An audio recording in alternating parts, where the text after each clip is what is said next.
And we're back with Professor Kotlikoff. So you were saying, before we got on this COVID detour, where were we? I think you wanted to talk about cryptocurrency for a bit. Yes, crypto. And oh yeah, then it was like COVID brain. We got on the, but I'm telling you, man, it's funny. So crypto, yeah, what's your take on Bitcoin, crypto, all that stuff? I just thought like that's a sign that the dollar's kind of losing its, like now it used to be like people would want. Let me tell you about an interesting dinner I had the other night with the former vice director of the, like, vice president of the Swiss Central Bank. This was just like 2 nights ago.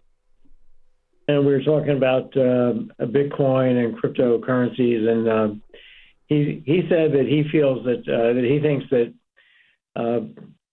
governments, including the Swiss government, will issue their own digital currency, and that because of the blockchain technology, that if they want to make let's say, transaction with a big Swiss company wants to make a transaction now, they have to go from Swiss francs into dollars and from dollars into yuan, and that in order to, let's say, to get product from China or the other way around, if money's going from China to Switzerland, and he says that's expensive and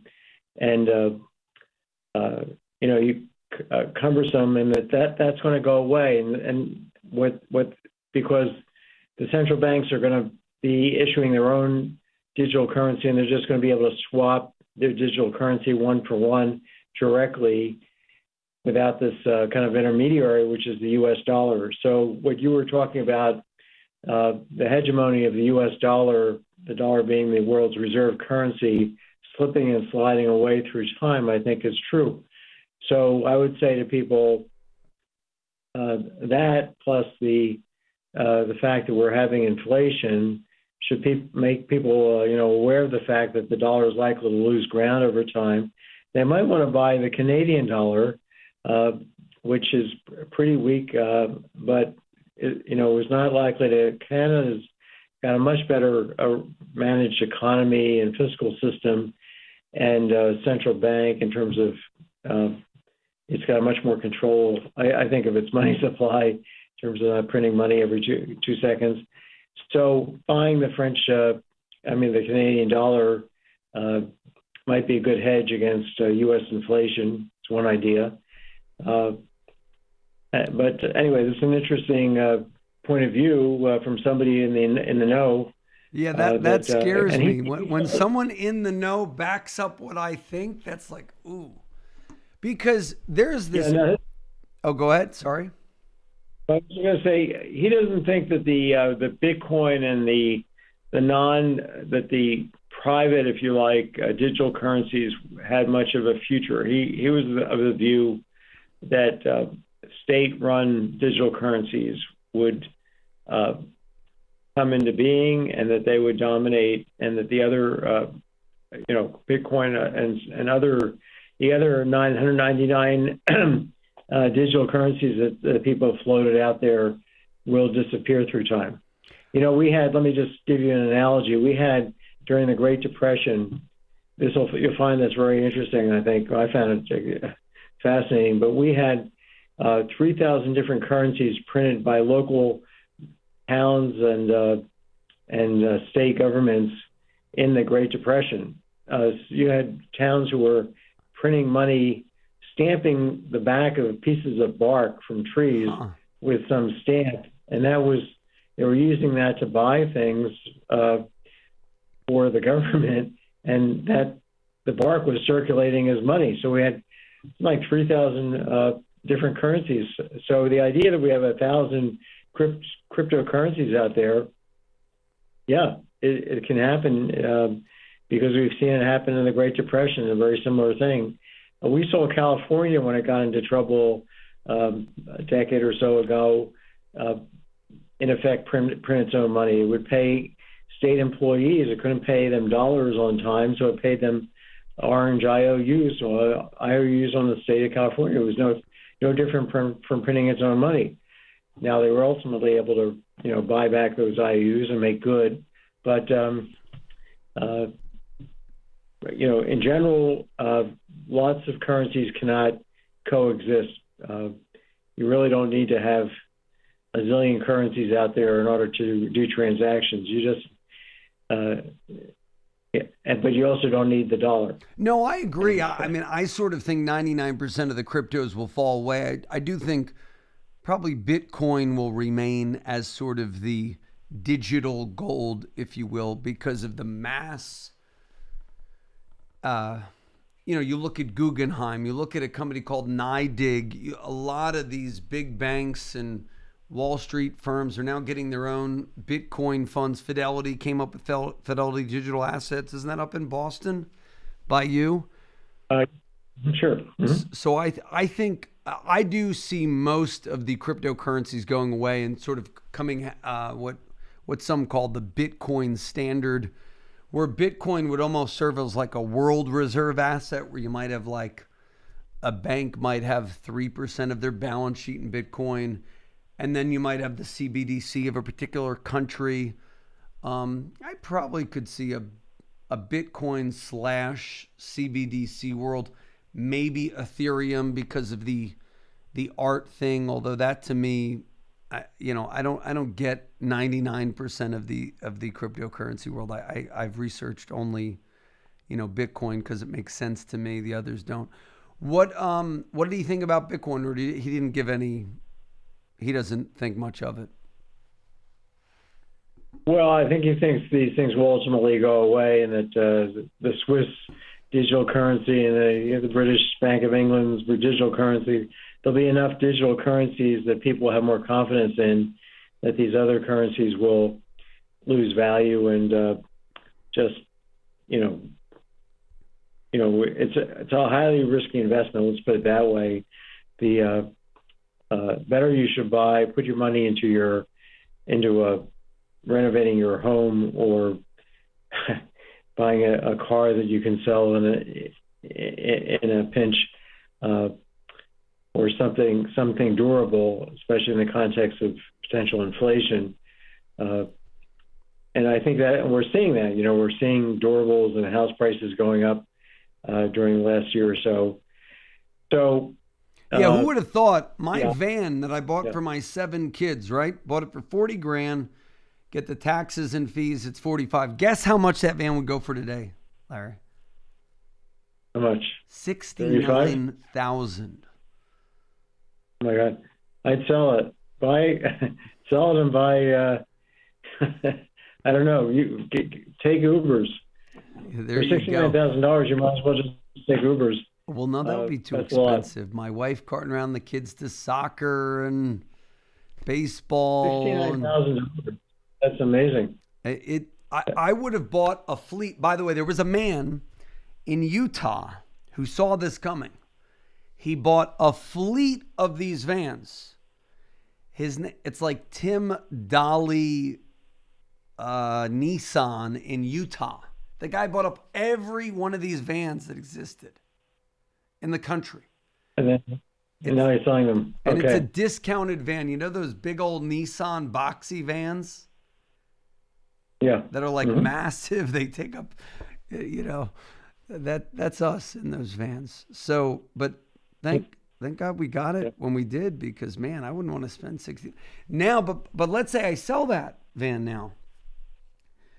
I guess I could buy a Ford Transit, but I think they're going for like $55,000-$60,000 right now. Can you believe that? A Ford Transit, the old work trucks. Yeah. I think at this point it's not the time to be buying vehicles given their pricing. They're going to those prices will come back down to something reasonable in a year or two. People should just hang out in their car, regular car. It's just too expensive, and probably also the case with housing has gotten pretty dear. So people have to be aware that this is, these kinds of price increases are not going to be permanent. Yeah, I think the housing market, especially in the Northeast, it boomed because everybody wanted out of New York City, where we are. So they moved to New Jersey. But after a while, people get sick of paying 10 cents on every dollar to the state government. They're moving to Florida. They're moving to Texas. They're moving. That is a fundamental crisis with state governments. Do they seek you out? Because I know you're sought after by certain people in government. I would love to be part of some council because I love New Jersey. I think if New Jersey had like a 5% state income tax, people wouldn't move, or a 4%. But 10.97 for my people, if I moved, the minute my wife says we can move, we're moving. And I'll run my company out of Pennsylvania and drive over, if need be. What, do they seek you out for that? I know you're an economist of some renown, or do they? Well, I've done consulting and I've talked to state treasurers, and I've had, talked to the Ways and Means Committee of the House of Representatives. They write the tax laws. So I've been around lots of state and federal tax issues, and absolutely we have, in addition to going broke, we have so many people facing such high disincentives to working. You've got the poor in large part trapped in poverty because they earn money, they lose food stamps, housing support, welfare benefits, Obamacare subsidies, or Medicaid benefits. The list goes on. And then, you've got high-income people facing the high, 35% federal bracket, can be 13% in California. And then you've got, we have to remember there's sales taxes in every state that's in effect a tax on working. A lot of Democrats would like to put the very high earners, people earning over $400,000, have them pay 12.4% more on their payroll. So there'll be like a 70% tax bracket and then they'll stop working and move to a different country. So we have to rationalize the tax system, get the incentives to work down. Up. The incentive to work, the net incentive up, the disincentive down. But we also need to get more revenue, and we need to cut spending. The federal spending on healthcare, the way it's organized, is just. It's not that we shouldn't be giving everybody having health insurance through the federal government, but we have to do it in a way that's affordable. So, Josh, I ran for president. I'll leave you with this because I'm going to have to head off, but I do have a book called You're Hired, which is at kotlikoff.net, and it's a free download. And, I wrote that. That's as my platform. That's my platform when I ran for president. Is Biden adopting your platform? No, I don't think neither Trump nor Biden have read this book. But even though you were a Biden fan, they didn't come. Did they talk to you after they found out you were supporting him in the election, or not really? Did somebody call you and say, "Hey, we want you to be on our Council of Economic Advisors"? No, nobody's called. The hey, at least Trump called you. Didn't they call you from the Trump administration when everything was going to hell? They didn't listen. I did some. I do have a buddy who was pretty high up in the Trump administration. And I was trying to help with COVID testing. The testing. They should have listened to you. That was a good prescription. We had you pushing that. We have these home tests now that the FDA has approved, I think something, or CDC, some like 6 different tests. You can go to the local Walgreens and buy these Abbott Binax Now tests. What the federal government should be doing is using the Defense Procurement Act to make zillions of these home tests and give everybody a year's supply. In Switzerland, you get like a month's supply. You get 5 tests for free every month. But in the U.S., imagine everybody could take for 15 minutes a day, you take a test absolutely free at home. They just put a little swab in you put a little swab in your nose, doesn't hurt, you don't have to push it up high.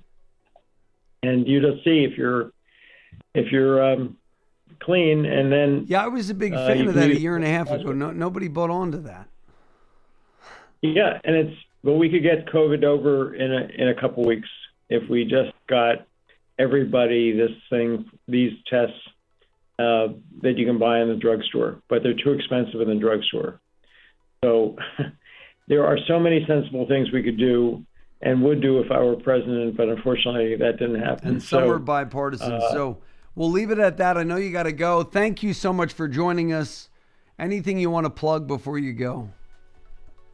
I just want to plug your good health and congratulations on the 7 kids, and congratulations on surviving COVID, and stay well. Yeah, okay. Thank God. Thank you for joining us. Kotlikoff.net. And folks, call us now, 888-988-JOSH, and you get your choice of either the Maxify Planner, the Social Security Maximizer tool, or one of Professor Kotlikoff's books on the schedule and keep your no obligation review. The preceding program was sponsored by the Jalinski Advisory Group. Any awards, rankings, or recognition by unaffiliated third parties or publications, including 5-Star Wealth Manager, Advisory of the Year finalist by Senior Market Advisor, and top of the $1 Million Roundtable, are in no way indicative of the advisor's future performance or any individual client's investment success. No award, ranking, or recognition should be construed as a current or past endorsement of Josh Jalinski or Wealth Quarterback LLC. Information regarding specific awards, rankings, or recognitions is available on the Wealth Quarterback website at www.jalinski.org. All investment strategies have the potential for profit or loss. Investment strategies such as asset allocation, diversification, or rebalancing do not assure or guarantee better performance and cannot eliminate the risk of investment losses. There are no guarantees that a portfolio employing these or any other strategy will outperform a portfolio that does not engage in such strategies. This broadcast should not be construed by any client or prospective client as a solicitation to effect or attempt to affect transactions in securities or the rendering of personalized investment advice. Due to various factors, including changing market conditions, the information discussed in this broadcast may no longer be reflective of current positions or recommendations. While information presented is believed to be factual and up to date, Josh Jalinski and Wealth Quarterback do not guarantee its accuracy, and it should not be regarded as a complete analysis of the subjects discussed. The tax and estate planning information discussed is general in nature, is provided for informational purposes only, and should not be construed as legal or tax advice. Listeners should consult an attorney or tax professional regarding their specific legal or tax situation. Advisory services offered through Wealth Quarterback LLC.